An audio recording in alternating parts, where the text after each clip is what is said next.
père est décédé mardi. Comment ça? Vous savez, Votre père est décédé, Jérôme? Oui. en effet, il est décédé des suites de ses blessures. Et il n'a pas absorbé le choc. Parlez bien dans le micro, Jérôme, c'est ce qu'on redoutait quand vous êtes venu, ce que vous me disiez. 92 ans, Oui, c'est triste.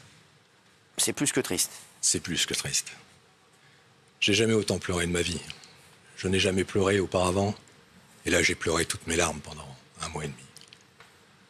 Monsieur le ministre, en vous écoutant, il me semble que vous avez un fort potentiel intellectuel.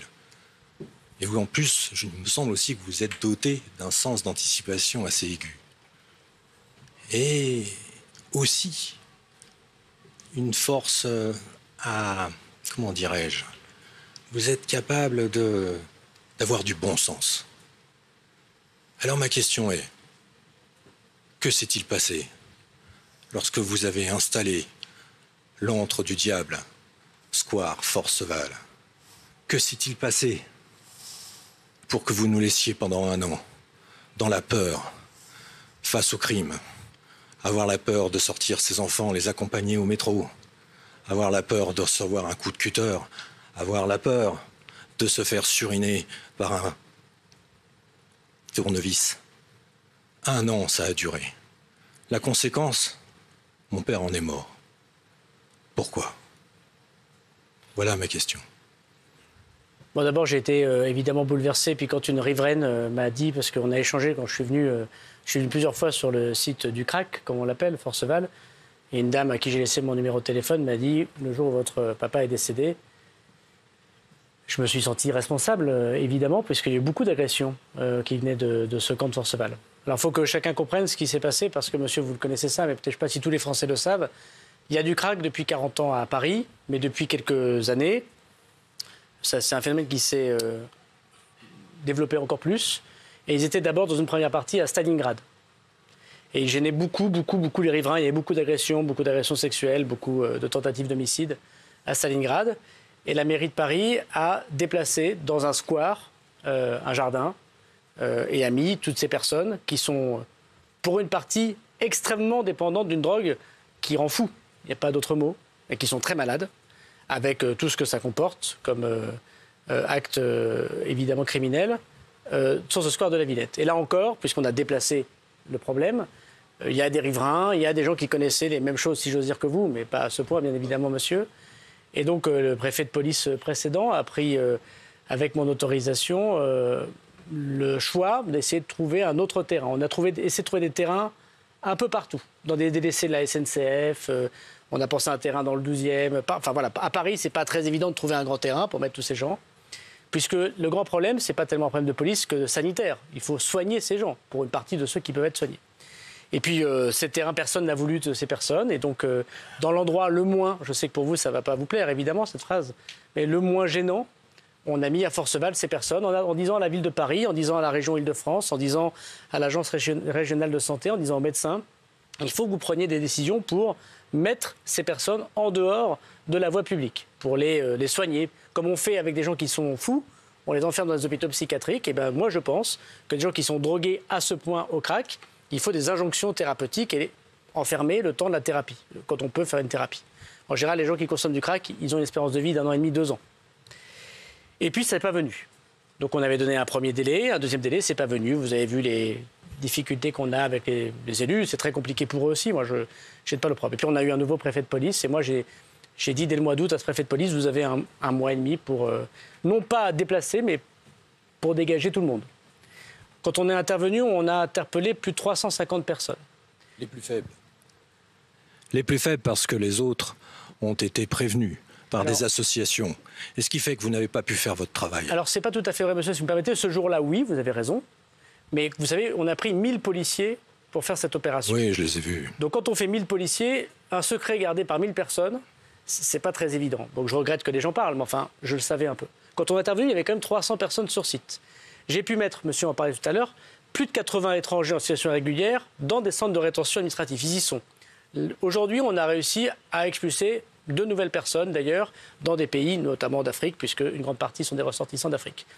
On a pu, monsieur, faire 112 interpellation depuis 15 jours, parce que les gens reviennent sur site, notamment des mots doux, des trafiquants, qui sont soit en garde à vue, soit en prison.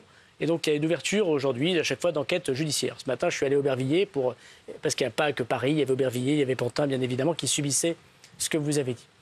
Donc, on n'a pas choisi de déplacer une nouvelle fois le site, on a choisi de faire un travail un peu tout seul, je veux bien l'avouer au ministère de l'Intérieur. Vous avez tapé un coup de pied dans la fourmilière. Mais moi, ce que je veux vous dire, Mais les fourmis vont revenir. Alors, ils ne reviendront pas parce que ces 1000 policiers, monsieur, vous devez les voir, j'espère. J'y vais souvent les voir aussi, même discrètement. Ils sont toujours là, entre Stalingrad, le 19e arrondissement, Pantin-Aubervilliers, ils sont toujours là. La maire d'Aubervilliers, que j'ai eu ce matin au téléphone, m'a dit, après m'avoir beaucoup disputé, oui, c'est vrai qu'on voit du mieux.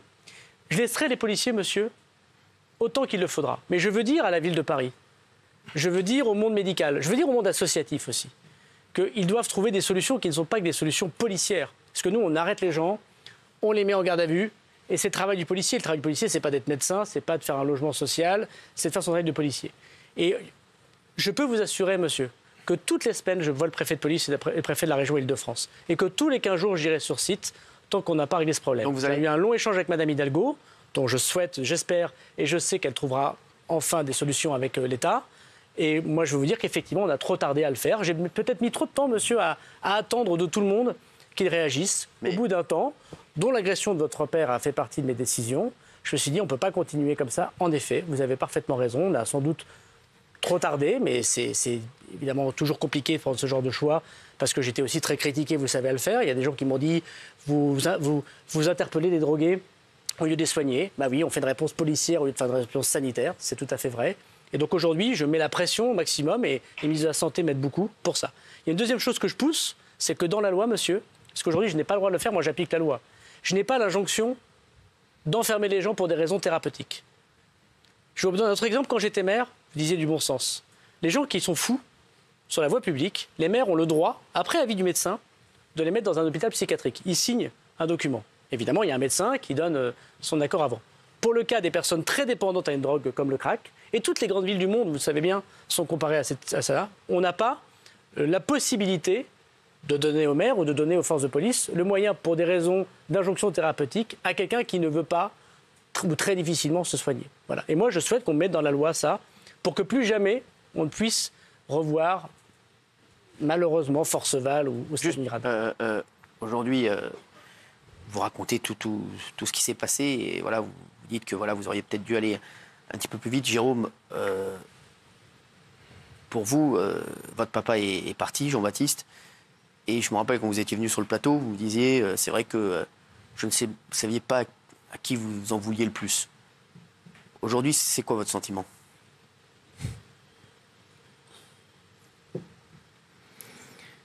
Monsieur Darmanin,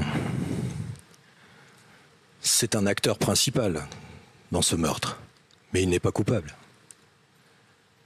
Mais